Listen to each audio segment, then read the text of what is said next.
तो दोस्तों रिलैक्सो ने अपने क्वार्टर 3 के नंबर को डिस्क्लोज कर दिया है। तो चलिए देखते हैं क्या है क्वार्टर 3 के नंबर्स के अंदर। मैं आपको मार्केट का जो एस्टीमेट है उसके साथ कंपेयर करके समझाता हूँ ताकि ज़्यादा इजी हो आपके लिए।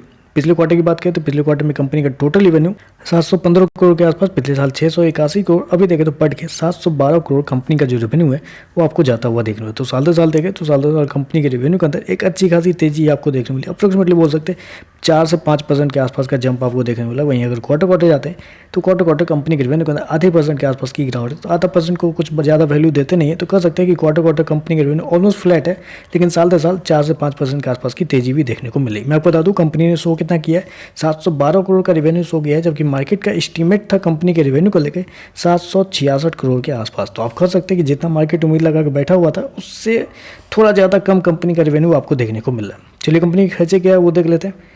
पिछले क्वार्टर में 665 करोड़ खर्च किए थे, पिछले साल 644 करोड़, अभी देखें तो कंपनी खर्चे 667 करोड़ के आसपास आपको देखने को मिल रहा है। तो कंपनी खर्चे देखें तो कंपनी खर्चे ठीक ठाक ही हैं, बस कंपनी ने, मैं आपको थोड़ा सा एक्सपेंस में थोड़ा सा दिखाना चाहूँगा कि पिछले क्वार्टर में क्या हुआ था। पिछले क्वार्टर में कंपनी को 4 करोड़ का फायदा हुआ था इन्वेंट्री के नाम पर, जबकि इस क्वार्टर में कंपनी को 21 करोड़ का लॉस लगा। इस वजह से एक्सपेंस जो है वो आपको पिछले क्वार्टर से थोड़ा सा आपको ज़्यादा देखने को मिले। अगर वो कंपनी इस क्वार्टर में भी इन्वेंट्री के नाम पर कभी पैसे बचाए होती तो कंपनी के खर्चे बहुत कम आपको देखने को मिल जाते, जिसकी वजह से कंपनी का प्रॉफिट बढ़ सकता था।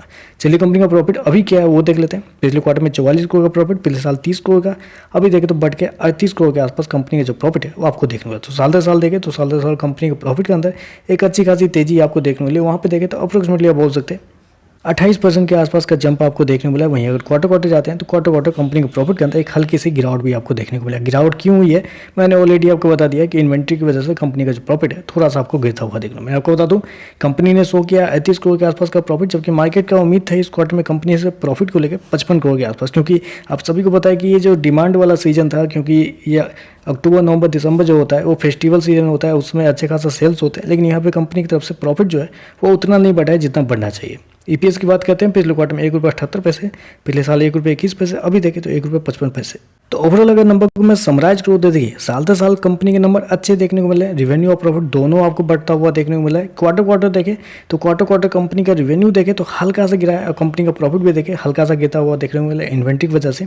तो ओवरऑल देखें तो मेरे हिसाब से नंबर ऑन पेपर जो कंपनी दिए हैं बहुत शानदार आपको देखने को मिला, क्योंकि साल दर साल कंपनी का परफॉर्मेंस मैटर करता है, और शानदार कंपनी का रेवेन्यू और प्रॉफिट आपको साल दर साल देखने को मिला। लेकिन जब कंपनी के एक्सपेक्टेशन के हिसाब से जाते हैं, क्योंकि मार्केट का कुछ एक्सपेक्टेशन भी होता है, उस हिसाब से अगर जाते हैं तो कंपनी का रेवेन्यू आपको कम देखने को मिल रहा है और कंपनी का प्रॉफिट भी आपको उससे कम देखने को मिल रहा है। तो चलिए बस आज के लिए बस इतना ही। वीडियो पसंद आए तो लाइक कीजिएगा, साथ में साथ चैनल को सब्सक्राइब जरूर कीजिएगा। धन्यवाद।